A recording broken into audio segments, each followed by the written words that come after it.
Hello friends, Python सीखने की series में आज हम रिकर्सन देखेंगे। तो रिकर्सन बेसिकली क्या है? एक फंक्शन का टॉपिक है। जब आप एक फंक्शन के अंदर किसी दूसरे फंक्शन को लेते हो, मतलब एक फंक्शन बनाया और उसके अंदर उसी फंक्शन को कॉल करवा लिया, तो इसी को आप रिकर्सन बोलते हो और इसी को आप रिकर्सिव फंक्शन भी बोलते हो। तो इसका एडवांटेज क्या होता है? इससे बहुत सारे कॉम्प्लेक्स प्रॉब्लम इजीली सॉल्व होते हैं। साथ ही में कोड ऑप्टिमाइजेशन होता है, कोड रीयूजेबिलिटी होता है, आप एक ही कोड को बार बार यूज कर सकते हो। डिसएडवांटेज क्या हो जाता है? इसका मेमोरी यूटिलाइजेशन काफी ज्यादा होता है, क्योंकि एक फंक्शन अपने आप को ही कॉल करता है तो उसमें बहुत सारे काम होते हैं, तो उसके लिए बहुत सारे मेमोरी की रिक्वायरमेंट होगी और उसको प्रोसेस करने में भी थोड़ा टाइम लग सकता है। अगला डिसएडवांटेज ये हो जाता है कि इसमें आपको सोचना बहुत पड़ता है, आपको लॉजिकल प्रॉब्लम को सॉल्व करने में काफी डिफिकल्ट होती है, तो ये डिसएडवांटेज हो जाता है। इसके एग्जांपल देख लेते हैं। ये बेसिकली फैक्टोरियल का प्रोग्राम है, लेकिन इसको मैंने काफी सिंपल बनाया हुआ है। मैंने क्या किया हुआ है, एक फंक्शन बनाया, इस फंक्शन का नाम कैलकुलेटर दिया, शॉर्ट में कैलकुलेट ले लिया।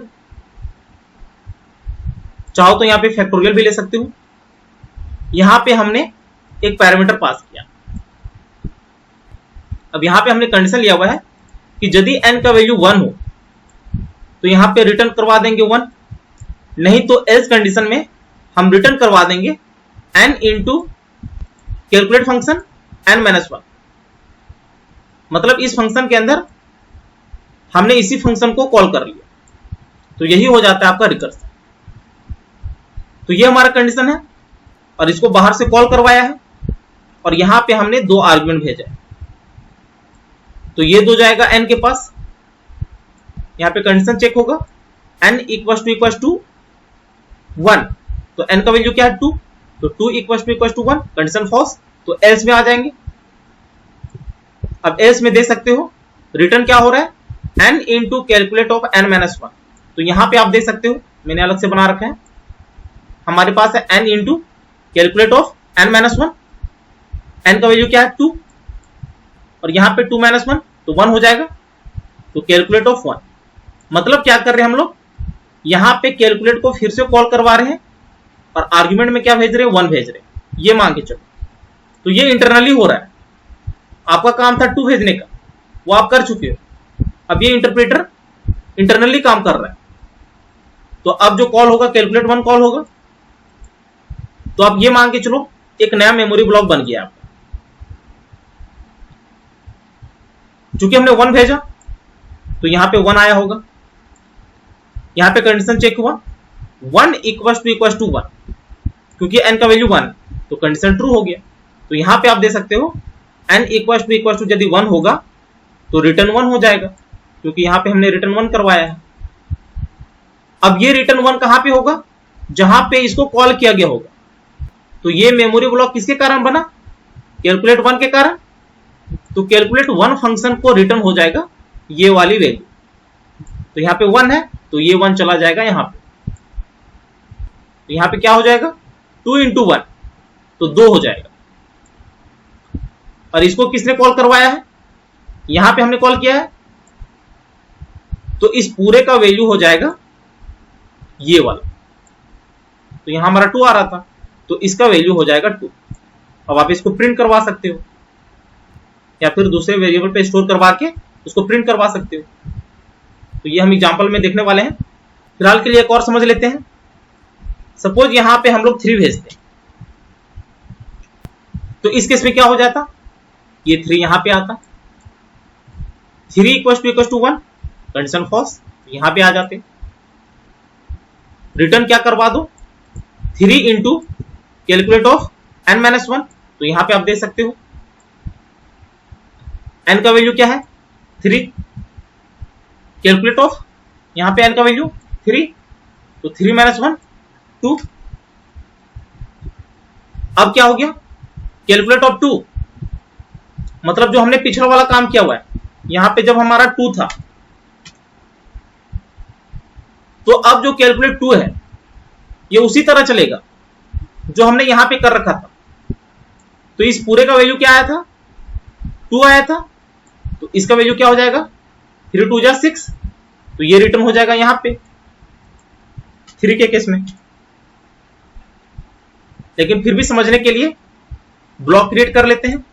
इसी को कॉपी कर लिया, कंट्रोल वी। यहां पे जब कैलकुलेट टू कॉल हुआ होगा तो फिर हम यहां पे आए होंगे।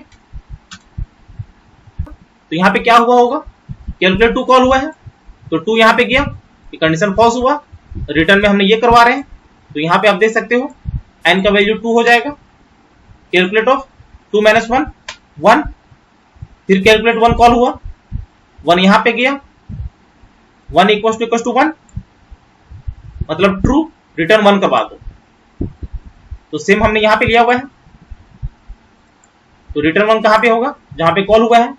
तो यहां पे कॉल हुआ है तो यहां पे 1 कॉल हो गया, तो 2 1 जा 2, ये 2 यहां पे चला आया, तो 3 2 जा 6।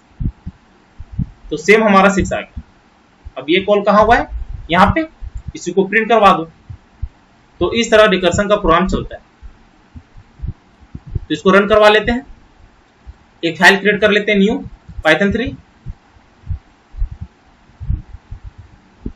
यहां पे हो जाएगा हमारा रिकर्सन, एंटर। यहां पे हम लोग ले लेंगे एक फंक्शन बनाएंगे डिफाइन, फंक्शन का नाम होगा कैलकुलेट, आप फैक्टोरियल भी रख सकते हो। यहां पे पैरामीटर होगा n कॉलन एंटर। कंडीशन होगा इफ n = 1 हो कॉलन एंटर। तो रिटर्न करवा देंगे यहां पे 1, नहीं तो एस ब्लॉक में कॉलन एंटर, रिटर्न करवा देंगे हम लोग n into calculate of n - 1, ठीक है। और यहीं पे इसको कॉल करवा लेंगे कैलकुलेट। यहां पे आर्गुमेंट भेजेंगे हम लोग। तो सपोज यहां पे हमने भेजा, यहां पे 2 कर लेते हैं जो स्टार्टिंग में था। और मैंने आपको बताया था यहां पे डायरेक्टली प्रिंट करवा सकते हो या वेरिएबल ले सकते हो। तो यहीं पे हम लोग प्रिंट करवा लेते हैं डायरेक्टली। तो आंसर क्या होना चाहिए, 2। तो कंट्रोल एंटर, तो देख सकते हो 2 आ गया। सपोज यहाँ पे 3 भेजा, कंट्रोल एंटर, तो क्या हो जाएगा, 6 हो जाएगा। मतलब जो फैक्टोरियल होता है वही आपका आंसर आ रहा है। 3 का फैक्टोरियल क्या होता है, 3 × 2 × 1, तो 6 आ जाएगा। 4 का क्या होता है, 4 × 3 × 2 × 1, तो इसका 24 आ जाएगा। Control enter. आप चाह रहे हो कि यूजर कोई भी वैल्यू एंटर करे और उसका फैक्टोरियल यहां पे आ जाए, तो उस केस में आप क्या कर सकते हो, इसी को कॉपी किया, कंट्रोल वी। यहां पे क्या कर सकते हो, यहां पे n = int of input, user को एक मैसेज दिया, एंटर अ नंबर। तो यूजर नंबर एंटर करेगा, ये स्टोर हो जाएगा n पे। यहां पे टाइप कास्ट हुआ है, मतलब इंट में कन्वर्ट हो जाएगा, ये मैंने आपको बताया है। और यही n पास हो जाएगा यहां पे। तो इसमें क्या होगा, यूजर जो भी एंटर करेगा उसका फैक्टोरियल निकल जाएगा। Control enter. यहां पे सपोज हमने किया 5, तो आंसर क्या होना चाहिए, 5 × 4 × 3 × 2 × 1, तो 120 हो जाएगा। एंटर, तो देख सकते हो 120। यदि यहां पे आप प्रिंट नहीं करवाना चाहते हो तो दूसरे वेरिएबल पे स्टोर करवाया x =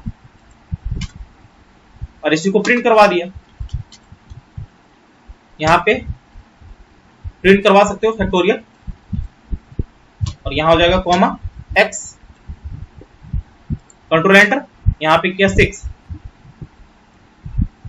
तो इस तरह कोई भी रिकर्सन का प्रोग्राम कर सकते हो।